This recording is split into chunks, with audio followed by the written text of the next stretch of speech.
For this tutorial, I'm using the Looping Animated Backgrounds Premiere Pro project file. You can find that project file with the media associated with this tutorial. Just double-click on the project file to open it in Premiere Pro. In Premiere Pro, I'm using the Effects workspace, and you can reset that workspace by clicking on the panel menu and choosing Reset to Saved Layout. I've got a sequence here that contains just a graphic which animates on screen, but there's nothing behind it, and I want to have a background. I'll just play this so you can see.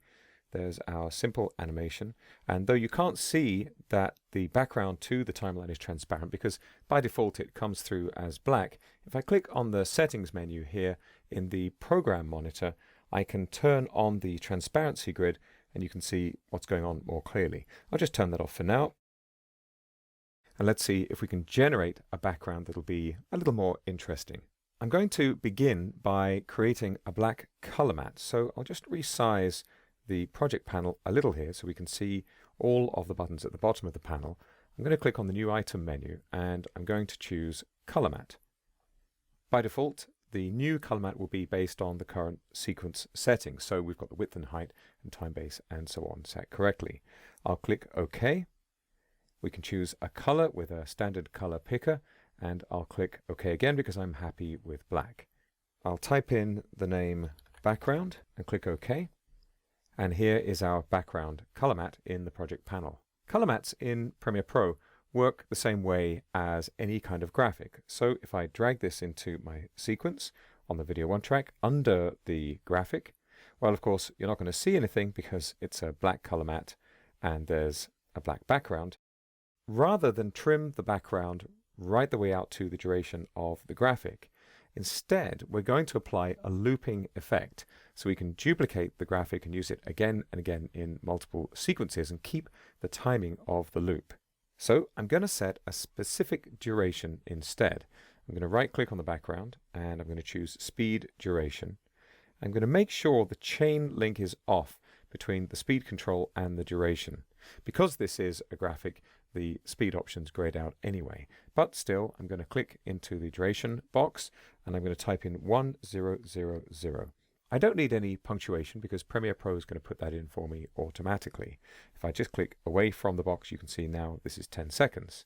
And I'll click OK, and there's our 10-second background clip, which is just a black color mat. I'm also going to turn off visibility for video 2 so we can see what we're working on more clearly, and I'll resize this a little bit so we get a thumbnail.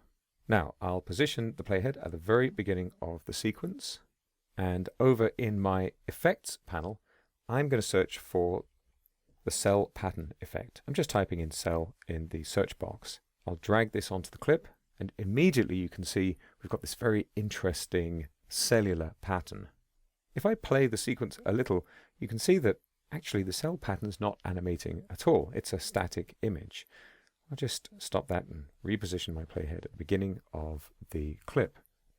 The cell pattern effect has quite a few options, and I think the best way to learn how to use this effect is to work your way through them and just drag them from one end to the other. Here, for example, if I drag the contrast all the way down, you can see we get a completely grey image, and if I drag it all the way up, I get a much stronger black and white effect. I'm going to reset that. And the control I'm really interested in is this one, evolution. I'm going to turn on animation for this control. And this is going to add a keyframe. You can just about see here at the beginning of the little mini timeline inside the effect controls panel. Now I'm going to make sure the timeline panel is active. I've just clicked on it once, and I'm going to press the down arrow to move to the end of this background clip. In fact, what I've really done is I've moved to the frame just after it. The down arrow and up arrow will always move you to the first frame of a clip, not the last frame. In this case, there is no clip after the background color mat, so we're just at the beginning of the blank space. However, we still have the background clip selected, so if I add a keyframe, it's actually going to be applied to this background clip, even though it's beyond the end of the clip. And this is important because it allows for more advanced animation options. Let me scroll down just a little bit here so I can expand the evolution options. There we go, a little bit more. And I'm going to set the number of evolutions to 6, and I'm going to type an X. This is 6 times. I'll press enter here, and you can see that's come up. That's 6 full evolutions on that last keyframe. These evolutions are changes to the pattern effect. We're going to turn on cycle evolution so that it loops, and we want the number of cycles to align with the number of evolutions so that we can loop the clip cleanly. I'm going to choose 2 because 2 goes evenly into 6. Now, because we've got a clean number of evolutions and cycles in this effect on that last keyframe, the clip is actually going to end up looking the same at the end as it does at the beginning. I'll just drag back a little bit so you can see this, and I'll play a little of the effect. It's a very interesting result. Now that we have a perfectly looping clip, we can begin to duplicate it. I'm going to hold the Alt key here on Windows, this would be the Option key on macOS, and drag the clip along on the timeline until it snaps into position so it perfectly aligns with the previous copy of the clip. I'm going to do that again. I'm holding down Alt or Option, creating a copy, release the Alt key, and snap back. Now the graphic happens to be exactly 30 seconds, so we've got a perfectly aligned background to our foreground graphic. Now let's add a color change. Again, I'm going to position my playhead at the beginning of the sequence. I'm going to select the first instance of this background clip, and I'm going to switch over to our color workspace, and I'll just reset that workspace to be on the safe side.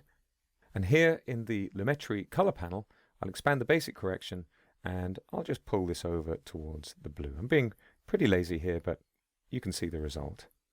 I'm going to go to my Effect Controls panel. I want to make sure I've got this background layer selected.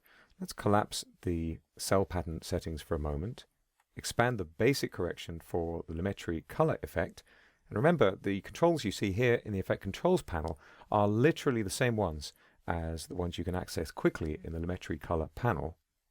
Here's my temperature setting that I've just modified, and I'm going to turn on animation for that setting. We've now got a keyframe at the beginning of the clip.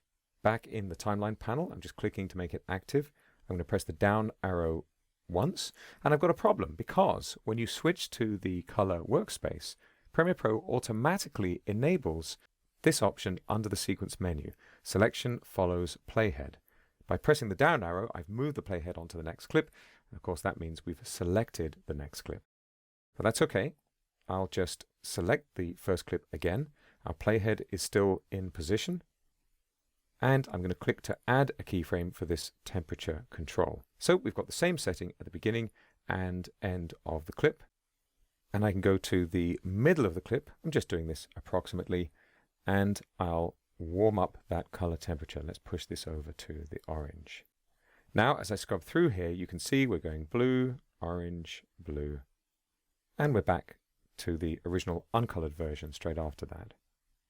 I'm going to remove these copies. I'm hitting the backspace key here. I'll take this original, which now has the color effect on it, and I'll Alt drag this, snap it into position, Alt drag, snap it into position. Now because, again, with the color temperature adjustment, I set the keyframes to be just after the end of the clip, which happens to align with the very beginning of the next clip, we're going to have beautifully looping color, and all of these cell pattern effects are going to merge from one into the other. I'll just turn on visibility for the graphic, and I'll play across one of these edits so you can see the result.